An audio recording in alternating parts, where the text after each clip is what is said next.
siyang Rodrigo Roa Duterte.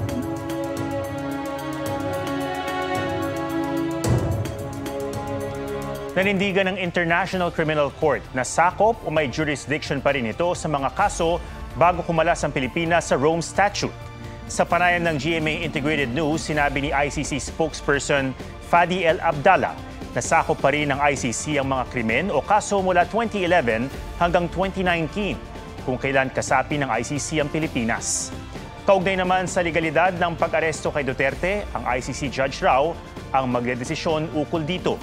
Nakadepende raw sa batas ng bawat bansa ang proseso ng pagsuko ng isang nasasakdal sa ICC. Nauna nang nagdesisyon ng ating Korte Suprema noong 2021 na kailangang makipagtulungan ng bansa sa anumang criminal proceeding na pinagulong bago ang pagkalas ng Pilipinas sa Rome Statute.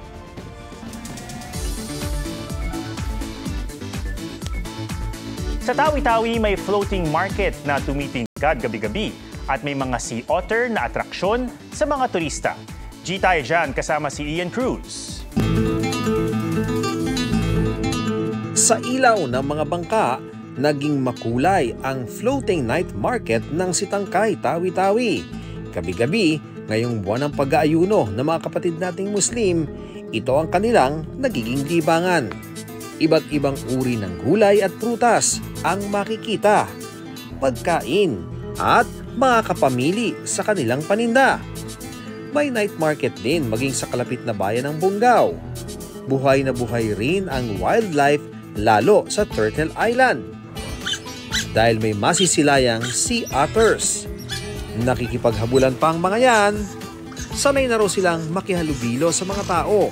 Kitang-kita ang pag-aalaga ng mga taga-isla dahil malalaki na ang mga sea otter na makikita.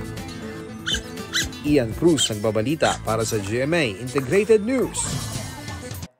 Huwag magpahuli sa mga balitang dapat niyong malaman. Mag-subscribe na sa GMA Integrated News sa YouTube.